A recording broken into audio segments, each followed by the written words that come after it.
sáum aðeins á mánudaginn svona atburði, það sem var eitthvað að gerast, eitthvað hérna, vorum að eiga, eða vorum að binda okkur við eitthvað og svo þegar eitthvað gerðist þá keyrðum við eitthvað föll til þess að gera eitthvað í viðbrögðum við það að einhver atburður átti sér stað. En þessi atburður er þess að þegar við erum að bregðast við einhverjum eða einhverju sem er að nota vefinn okkar og við getum svona tengt fest okkur við þessi atburði og þeir geta verið einhverju sem að vafrinn veldur, til dæmis sem við sáum hana DOM content loaded sem að verður þegar vafrinn er búinn að þátta síðuna og við getum byrjað að eiga við DOM-ið og svo getum við líka fest okkur við atburði sem notandi veldur. Það getur verið allt frá því að bara hreyfa músina, klikka músina, það getur verið að slá lyklaborðið og þegar við erum með einhver svona önnur tæki það getur verið að hreyfa símann, það getur verið að alla þá sensora sem eru í boði þar og við getum fest okkur við þá og keyrt eitthvað kóða þegar atburðin eiga sér stað.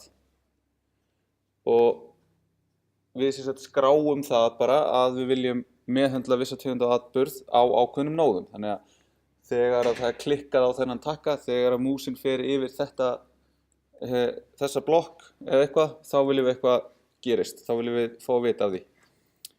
Og þá er þetta bara svona observer pattern, þannig að við skráum okkur sem observer á eitthvað, vafrinn lætur síðan með lista yfir þá observera, hann sér það að þegar eitthvað gerist, að þá eru þeir látnir vita í first in, first out.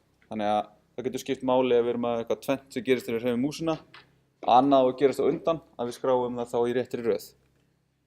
Og þetta sé keyrt niður og ein meðhöndlun á sér stað í einu, þannig að það er ekki allar meðhöndlanir keyrðar í einu, heldur eru keyrðar í röð. Og svo ef að það er engin meðhöndlun skráð á einhverju nóðu sem við erum að horfa á, þá svona bublar eða flýtur atburðurinn, hann propagitast upp DOM-tréð. Þannig að ef við smellum á takka sem er inn í divi, þá fáum við on-click atburð á takkanum, svo á divinu sem er inn í, svo kannski á forminu sem er inn í, svo á sectioninu sem er inn í, svo á body, svo á HTML og öllum þessum stöðum getum við einhver meðhöndlun sem á sér stað. Þannig að við getum hugsanlega, það væri hægt að binda bara alveg á body eða HTML, bara meðhöndlun á öllum atburðum. Af því að svo getum við séð hver er sourceinn. Þannig að ég klikkaði á button, það er sourceinn, þó svo að ég sé búinn að fá þetta, hann flýtur upp tréð. Og svo er þetta með ef við erum með link, bara href, ef við gerum ekkert, þá er default hegðunin að fylgja skilgreindum hlekk sem er í href. En við getum líka bundið okkur við þetta og þegar einhver smellir eða á við þennan hlekk eða link, þá gerum við eitthvað í staðinn. Og við skráum það að við viljum sjá eða við viljum fá að vita, við erum að hlusta á einhvern event á einhverju elementi. Þetta er vitlaust, þetta á að vera element.add event listener og þetta á að vera type. Þannig að við skráum okkur á eitthvað element fyrir einhvern ákveðin viðburð og þetta á að vera gerð og svo fallið sem að keyri þegar við keyrum þegar þessi atburður á sér stað á elementinu. Þið getur séð einhvern tímann svona attach event en það er í raun gamall API sem að E9 og eldri notuðu og það er mestu óþarfi í dag að hugsa það. Og svo er þetta remove event listener, hann er þá sama það er element type sem á að vera. Þannig að hérna er þetta rétt gert. Þannig að hér sjáum við, hér finnum við eitthvað element eftir ID-inu foo og við segjum að við viljum þegar eitthvað event name sem getur verið click eða focus eða eitthvað, þá keyrum við fallið event handler. Og svo getum við fjarlægt þennan event listener með því að kalla í raun nákvæmlega eins á þetta bara með remove í staðinn fyrir add. Og við viljum gera það út af því að við getum annars verið að skilja eftir í raun föll sem eru bundin við einhver element sem við erum ekki að nota og svo getum við fjarlægt einhvern foreldrisnóðu þessa elements og þá verður eftir hangandi reference í þetta fall. Þannig að við getum verið að leka minni með því að remova ekki event listenerana. Þannig að þetta getur skipt máli í stórum forritum. Síðan fáum við upplýsingar þann atburð sem gerist sem færibreytu inn í fallið sem við skráðum. Og inn í því til dæmis target sem elementi sem stofnaði eða source, ég sagði áðan, en það target. Key code, ef við erum með lyklaborðs atburð, þá fáum við vita hver stafurinn sem slegið á. Og svo getum við stöðvað þetta að hann fljóti upp með því að kalla á þessum hlut sem við fáum inn í fallið okkar með því að kalla í stop propagation, þar sem þetta stoppar það að hann propagatast upp tríið, eða við getum stoppað sjálfgefna hegðun með prevent default. Og þá getur það til dæmis verið að stoppa það form submitti eins og við vorum að gera hérna á mánudaginn. Svo eru svona nytsamlegir atburðir, eitthvað sem við getum verið að sjá, eins og klikk, þegar mús smellt eða lyklaborð ýtt á enter á link. Fókus, þegar við færum músina yfir, þá myndum við fá hérna fókus, við förum yfir hérna. Blur, þá verður þegar við förum út af. Submit, þegar form sent, þannig að við getum bundið það við form. Key down og líka key up og key pressed, þannig að ef þið hérna hafið unnið með þetta í Java til dæmis, þá þetta keimlíkt og svipin up, eða ekki sömu. Load, það getum við sett við window þegar það í raun einhverju skjali hlaðið inn. Og svo verðum við með hérna DOM content loaded til þess að vita þegar DOM tilbúið. Svo getum við búið til okkar eigin atburði og þá getum við kallað hérna í custom event og gefið honum eitthvað nafn og gefið honum svo eitthvað hlut hérna, einhvern object sem með gögnunum sem við erum með. Þannig að þetta til dæmis hægt að gera til þess að búið til svona decouple kerfi, þar sem við erum bara með einhverja hluti sem að senda frá sér atburði og aðrir skrá sig fyrir þeim atburðum. Getur verið mjög sterkt svona pattern í hugbúnaðargerð.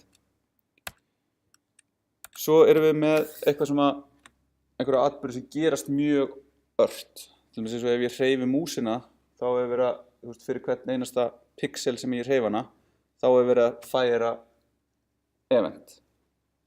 Eða þá að ég held inn í takka, eða þá að ég skrolla, sérstaklega til dæmis hérna á MacBook Pro 12-unum, þegar ég skrolla með hérna trackpadinu, þá fæ alveg bara fyrir svona örlítið skroll, þá fæ einhverju 40 skroll eventar. Þá leiðið til að fá þetta til að vera ógeðslega smooth scroll, bara að senda ógeðslega mikið eventum.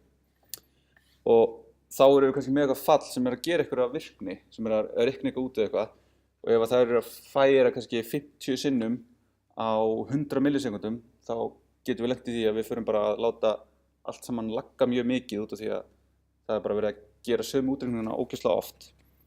Þannig að við getum debounsað, sem hugtak það að ef það gerast n atburðir á einhverjum tíma, þá okkur alveg sama alla atburðina nema fyrsta, atburðir n-1, þeir í raun meðhöndlaðir eins. Eða þá við getum sagt 1 til n-1 skiptir ekki máli, en endi atburðurinn sá sem ég vil vita af. Þannig ég hreyfi músina gett mikið og svo þegar hún hættir þá vil ég gera eitthvað. Ég skrolla ógeðslega mikið og þegar ég hætti þá vil ég gera eitthvað. Þannig að þá getum við verið með svona debouncing og í grunninn þetta bara að við setjum einhvern event listener. Nú getur verið, ég að rugla saman smá, það annað sem heitir throttling, en debouncing hérna erum við að debounsa, þannig að við keyrum þetta, já ég að rugla saman. Ég var að lýsa throttling, debouncing þegar við gerum eitthvað ákveðið og ef það ekki hætt inn á einhverjum ákveðnum tíma, þá keyrum við fall. Þannig að hérna getum við keyrt að þegar að við hættum að skrifa í eitthvað textasvæði í að minnsta kosti 500 millisekundur hérna, þá keyrum við eitthvað kóða. Þannig að þetta getur verið til dæmis ef við erum að gera leit, sem við skrifum eitthvað inn og hún byrjar að leita strax að einhverju. En ég skrifa inn hérna ógeðslega mikinn texta og það byrjað leið að leita þegar ég ýta á A og þegar ég ýta á A og S og þá leita AS og svo D og þá leita ASD. En það skiptir ekki máli fyrir að það í raun einhver, við viljum ekki keyra leitina fyrir að viðkomandi búin að skrifa kannski inn ASDF, þá viljum við leita því. Þannig að þetta þegar maður fyrir að vinna með svona atburði, events, þá þarf maður að passa upp á það að þeir geta gerst mun oftar en maður gerir ráð fyrir og það getur verið mjög kostnaðarsamt og valdið svona laggi. Ok, þannig að þá erum við búin að renna svona yfir þessa atburði og event handling en síðan svona áður en við förum að forrita í JavaScript fyrir Vavran þá hugtakið unobtrusive JavaScript sem svona gott að hafa í huga og vita af og það tengt progressive enhancement. Það það að skilja hegðunina frá markupinu að einhverju leyti og vera sem minnst fótspor og það þannig eins og við vorum að gera hérna á mánudaginn og við skoðum bara hérna, fælum þetta frá.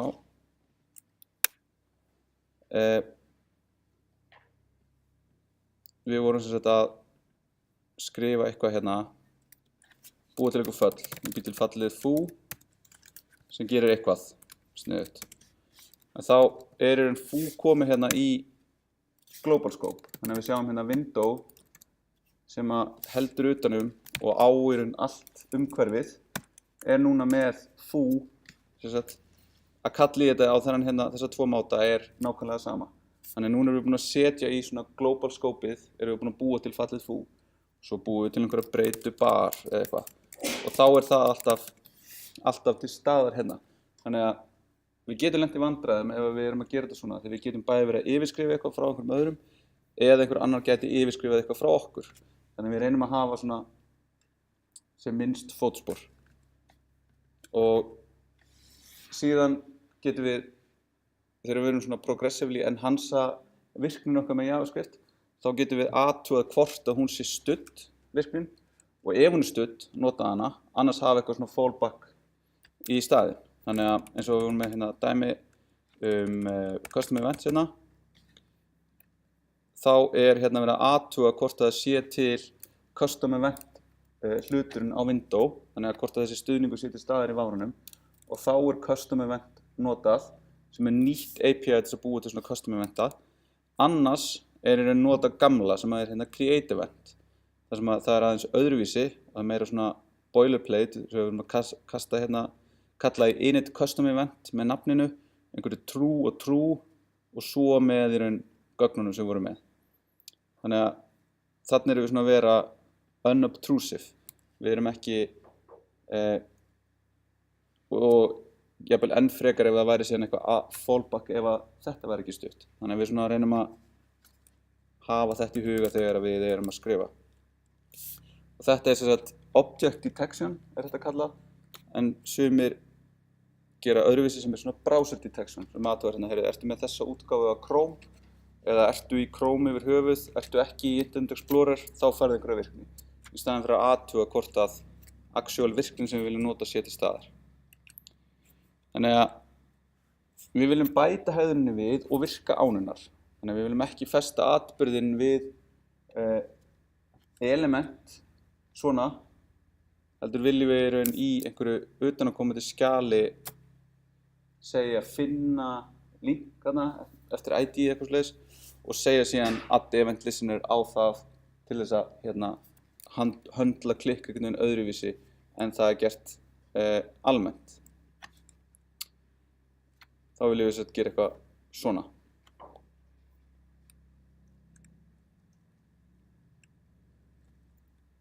Svo hægt að nota svona pattern sem í JavaScript þegar við erum alveg með vanilla ECMAScript 5. Þá getum við nota svona module pattern sem nýtir lokanir eða closures til þess að einangra forritið okkar. Og þá í raun búum við til eitthvað module og setjum nafnið á því og það það eina sem fer í global scope, ekki öll föll eða allar breytur. Og svo skilum við einhvern hlut sem skilgreinir svona API fyrir forritið okkar. Og þá í raun það svona í sinni einföldustu mynd. Við segjum hérna eitthvað module sem breytan sem við ætlum að vera með og svo búum við hérna til anonymous fall sem við köllum strax í hérna í lokin og þá í raun verður til lokun sem að skila þessum hérna hlut og hann að loka yfir allt environmentið sem allt skópið sem hérna inni og hefur aðgang að því. Þannig að ef við prófum þetta og setjum þetta inn hérna, þá sjáum við að þá erum við með module í scope hérna, en við erum ekki með private var er óskilgreint og public method er óskilgreind, en hins vegar er module með public method og hún skilar einum sem við sjáum hérna að return private og private return private var, þannig að þessi hérna aðferð encapsulatar þessa hérna lógík. Þannig að þetta er svona lítil og tiltölulega nett leið til að gera þetta, en síðan þegar við förum að skoða hérna aðeins nánar svona leiðir, þá er í raun búið að leysa þetta svona almennt með bara svona pökkum og hérna módulum sem koma sinni í ECMAScript 2015 sem við fáum svona import og export í hérna JavaScript. En núna ætla ég bara að halda áfram aðeins með þetta dæmi sem við vorum með hérna og við vorum að skoða það hér og hérna er þetta í raun allt saman í einhverju svona klessu bara, en núna tók ég þetta bara og refactoraði það aðeins og setti það upp með Bootstrap sem er svona hérna svona pattern library, eða ekki pattern library, svona CSS framework fyrir útlit, og það sem við ætlum að nota í verkefni 3 og það byggir bara á því að vera að setja svona klasa eins og hérna form inline, form group, form control, glyph icon pencil. Með því þá fer ég úr þessu hérna yfir í þetta hérna, bara svona með því að hendi einhverjum nokkrum klösum, og þetta er svona default. Ef við vöndum okkur aðeins þá fáum við bara að þetta er responsive út úr bóksinu og er mjög gott svona helsti kosturinn við Bootstrap fyrir mig er það að hérna, ég get svona gert hluti sem eru svona sæmilega smekklegir án þess að eyða miklum tími eða kunna eitthvað svona á hönnun, en ókosturinn við það sérstaklega svona í seinni tíð er það að það eru ótrúlega margir vefir sem að líta ótrúlega svipað út af því að þetta er allt byggt á þessu. Þetta er svona bara tól sem er gott að vita af og betra að í raun nota þetta og svo bara bæta það en að nota ekki neitt, af því að þetta getur sparað okkur hellingstíma. En þannig að þá erum við hérna með þessa virkni sem við vorum með áður.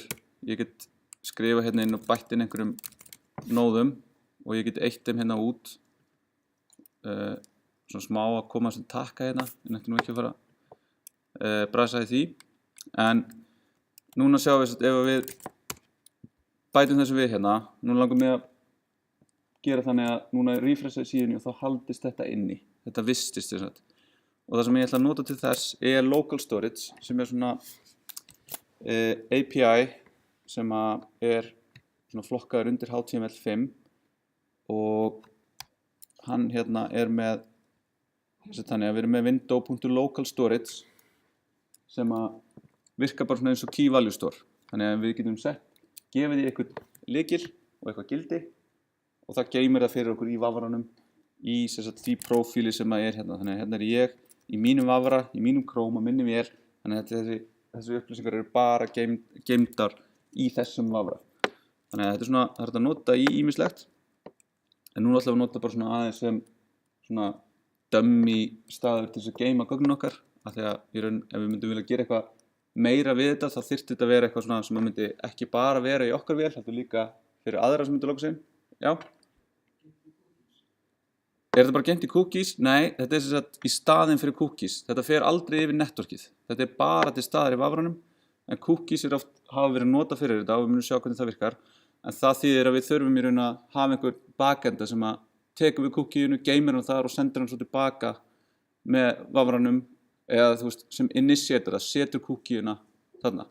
En við gætum vissulega búið til eitthvað svipað með cookie, en þær eru að hafa miklu meiri takmarkanir. Það er ekki hægt að geyma mikið af gögnum, ekki af skemmtilegur API og svona. En ég er búinn að búa hérna til 2 hjálparföll og við sjáum hérna að þetta er allt inn í svona módúl sem að ég er með hérna uppi sem heitir bara list, og ef við lokum honum hérna þá er þetta öll forritin, öll virknin í forritinu mínu inn í þessu hérna falli og eina sem ég geri hérna þegar að dokumentið, þegar dommið tilbúið, þá kalla ég init fallið og þá sjáum við hérna niðri, við skilum þessu init falli, þannig að það eini API-in okkar svona fyrir þetta, af því að við erum í raun bara með eitt lítið self-contained dæmi og þið ætla að gera svona verkefni sem ekkert að fara að vera eitthvað svona einhverjir aðrir að nota eitthvað svoleiðis. En þá gætu við verið að expose einhverjum öðrum föllum sem gera eitthvað sérstakt hérna. En þá förum við bara í þetta init fall sem mjög bara eiginlega nákvæmlega sama og við vorum með í dæminu sem við fórum yfir á mánudaginn, nema það bara í raun búið að setja hjúpa þarna inni. Og nú ætlum ég að prófa hérna, við það að ég opnaði þetta dæmi, þá reyndi ég að kalla í load fallið með lykilinn data og svo ætla ég að segja hérna já, vistað saved data. Þannig að þá getum við séð hvað, þá sjáum við hérna á vistað array 3 og þá getum við opnað array og það 1, 2, 3 í þessu fylki. Sjá, tökum þetta.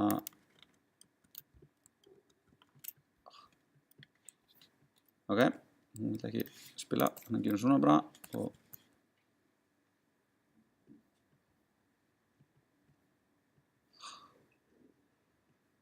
svona.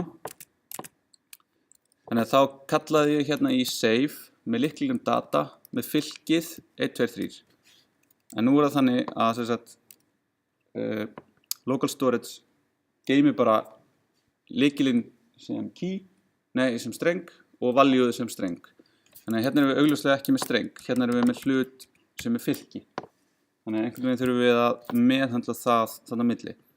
Og til þess ætlum við aðeins að sneak peeka svona hvernig JSON virkar. En JSON hérna og stendur fyrir JavaScript Object Notation. En það í raun bara,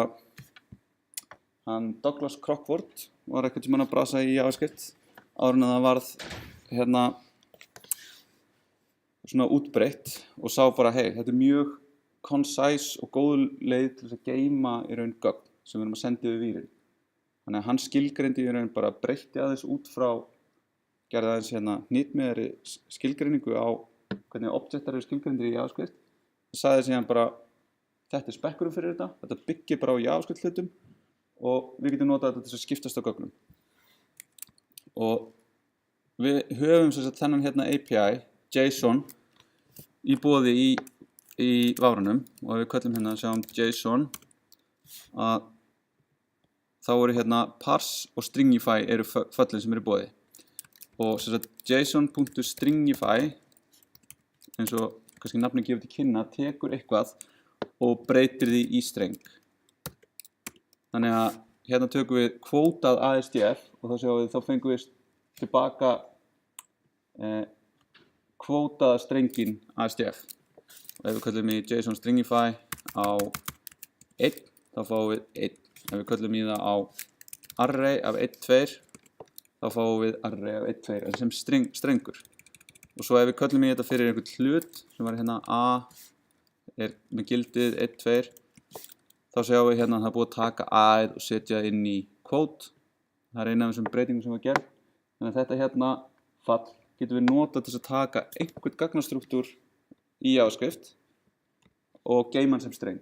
Þannig að við ætlum að nota það að þegar svo höfum við inverse fallið sem tekur einhvern streng og reynir að skila okkur gagnahlut í JavaScript. Þannig að það JSON parse, þannig að þá köllum við hérna í það svona.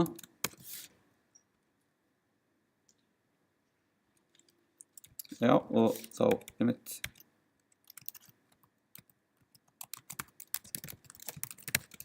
köllum við það svona. Og þá fáum við tilbaka object sem með lykilinn A, sem með gildið fylki með 1 og 2 í.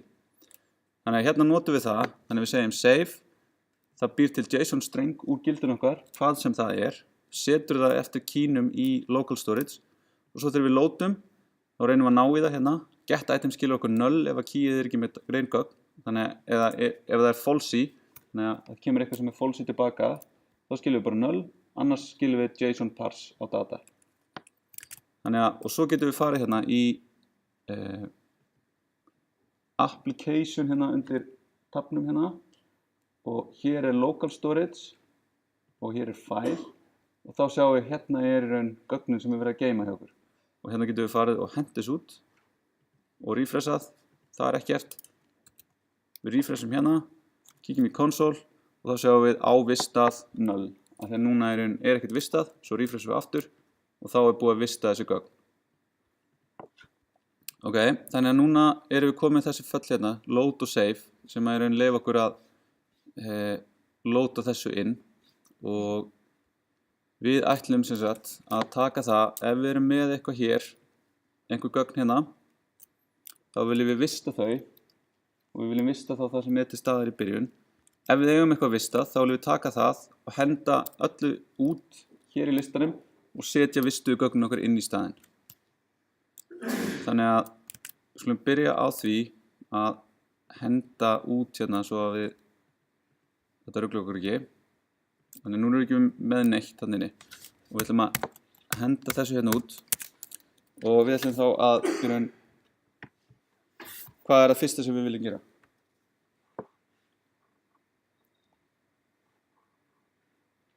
Ef við erum búin að reyna að loada einhverju, hvað fyrsta case sem við ætlum að athuga? Hvort það sé null. Þannig að við getum sagt hérna if saved data, þá það ekki null í raun og veru. Við getum líka inversaði og sagt ef það ekki saved data þá gerum við hvað.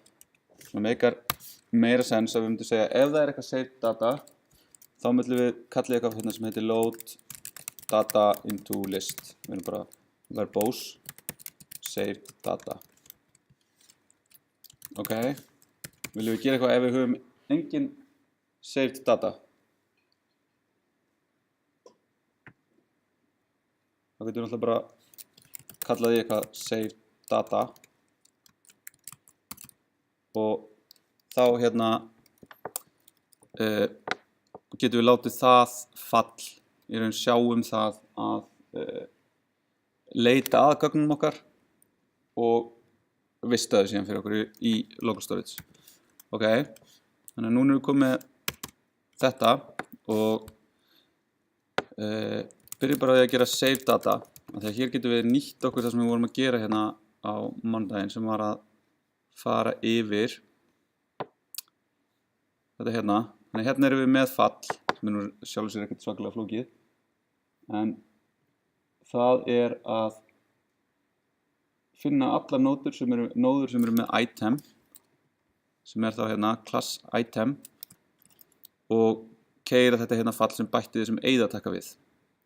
Ok, við ætlum svo sem ekkert að endurnýta þetta, en við getum notað þetta hérna. Þegar við viljum í raun finna út frá þessum list allar nóðurnar og vinna með þær.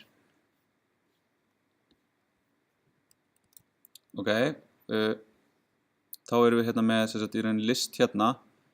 Þannig að í staðinn fyrir það að taka þetta fall hérna og setja það einhvern veginn svona inn sem við getum gert, þá myndum við geta lent í vandræðum ef við myndum kannski breyta þessu. Þá myndum við ekki bara þurfa að breyta þessu hér, heldur á fleiri stöðum.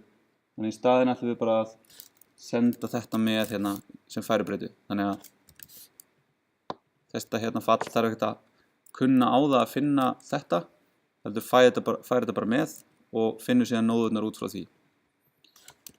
Ok, svo getum við farið hérna yfir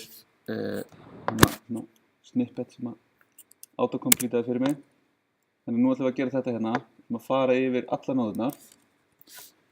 Kallum bara hérna node, nodes i og þá getum við séð hérna hvað við fáum út af þessu.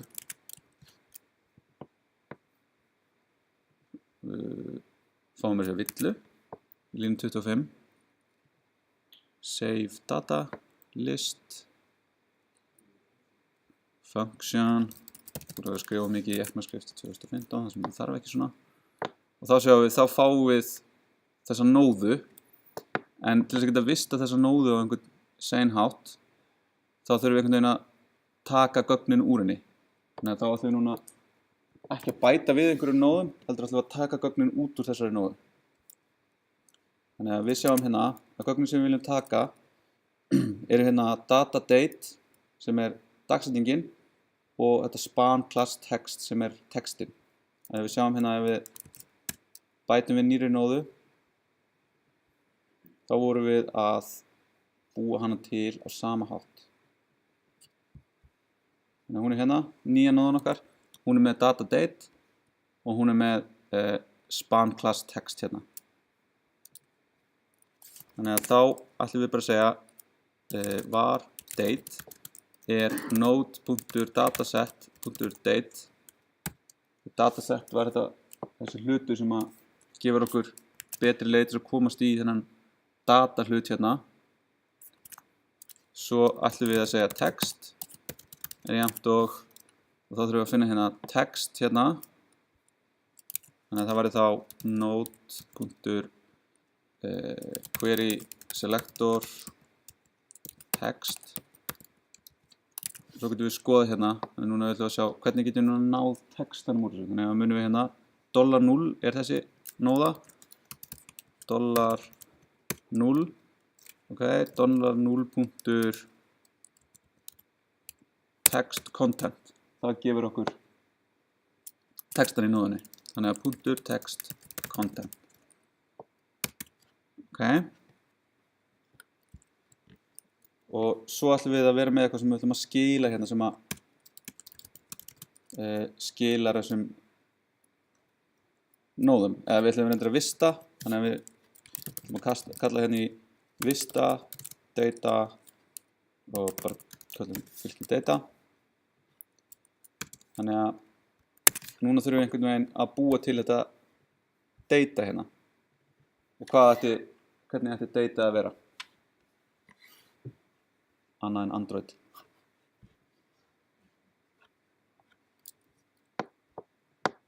Hvaða gagnatag er gott að nota til þess að geyma lista af gögnum í? Ekki trick question.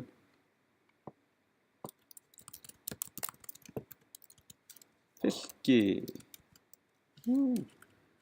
Ok, og hvað viljum við gera? Þannig að við erum hérna með eitthvað fylki og við erum með eitthvað gögn. Hvernig viljum við síðan geyma gögnin? Þannig að við erum að horfa á þetta svona. Við erum með eitthvað lista hérna af n atriðum sem er bara einhvern veginn. Hvert atriði á sér einhverja dagsetningu og einhver texta. Ef við erum að horfa á þetta hérna, sem sagt öll þessi hér atriði eru arrayin okkar. Nú getum þetta bara index 0, 1, 2 og 3. En hvað ætti í raun gildið í hverju staki að vera? Hvaða gagnastruktúr gerum við notað þar? Object. Og þá getum við nýtt okkur það að í hérna JavaScript getum við bara búið til svona object on the fly. Þannig að við getum bara sagt data.push sem ítir bara aftast á fylki okkar. Og þá getum við bara sagt hérna shorthand fyrir að búið til object. Þannig að núna erum við bara að segja hérna, núna erum við bara að íta tóma hlutnum á fylki okkar. Þannig að fylki okkar er þá bara n stök af tóma hlutnum. En við getum svo bara sagt hérna date er date, text er text. Svona. Þannig að núna erum við að fara að taka, byrjum við bara tóma fylkinu. Ef það eru einhver gögn, þá finnum við þau, tökum út date, tökum út text, ítum því í fylki okkar og segjum það síðan niður. Ef það er ekkert, það er enga nóður, þá erum við bara að fara að vista tómafylkið sem er alveg allt í lagi. Þegar tómafylkið representa bara þetta hérna case, það er ekkert og það er alveg jafn valid og að vera ekki eitthvað. Þannig að núna ef við refreshum og fáum ekki villu, engin villa, og við fyrir að kíkjum í application og í local storage, þá sjáum við hérna að við erum komið með eitthvað texta hérna, við setjum hérna, sem er nákvæmlega það sem við vildum. Þannig að við erum með hérna date, lykilinn okkar, gildin og text. Þannig að þetta er allavega eins og við vildum það. En núna refresha ég aftur og hvað ætli gerist þá? Þá fæ ég villu. Þegar núna var ég bara búinn að bara svona skrifa þetta svona út eins og ég myndi vilja gera þetta. Og núna erum við með save data, þannig að núna þurfum við að pæla því hvernig ætlum við að leysa verkefnið að hlaða þessum gögnum inn í fylkið.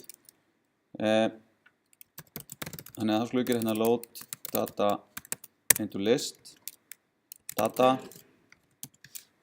Ok, þá ætlum við að gera hérna, við ætlum aftur að taka list inn og við ætlum að senda list hérna ásamt gögnunum. Það sem við viljum byrja á að gera er í raun bara að hérna hreinsa út allar nóður. Þannig að við viljum bara segja fyrir allar nóður sem eru til staðar núna í dag,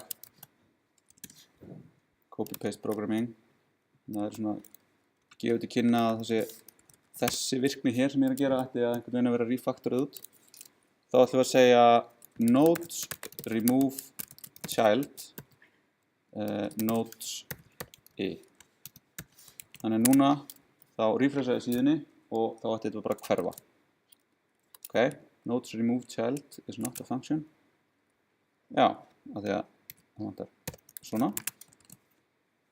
Ok, the node we removed is not a child of this node.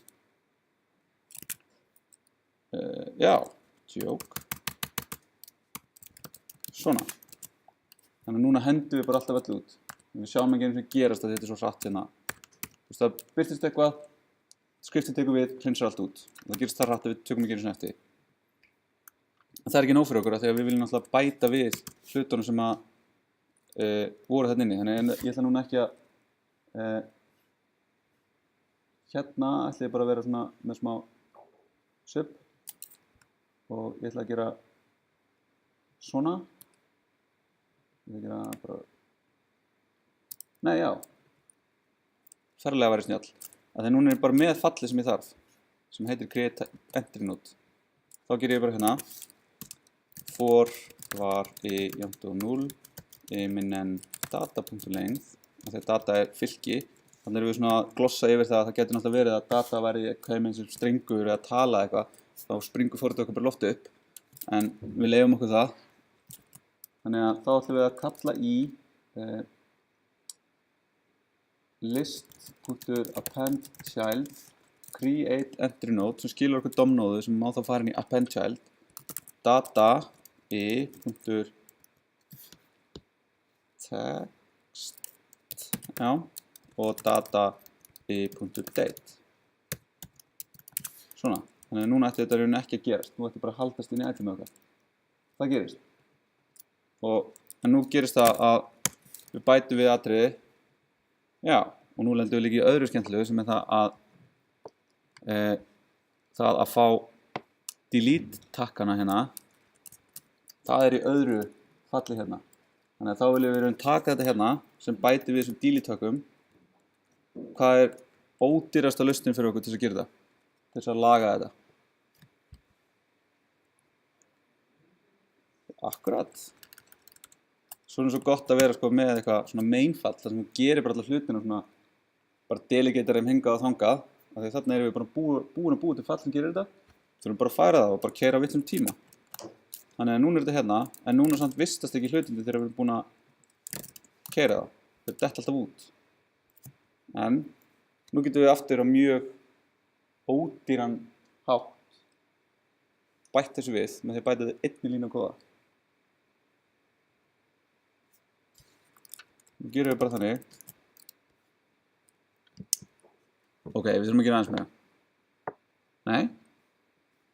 Þannig núna bara alltaf þegar við erum búin að búa til nýja færslu og bætinni við hérna, þá vistu við. Að þegar við yfirskrifum þá bara gildi sem það fyrir. Þannig að við þurfum ekki raun að halda utanum eitthvað bókhald tvöfalt. Af því að öll gögnin sem við erum að vinna með eru í DOM-inu. Svona. Ég refresha. Það helst inni. Application.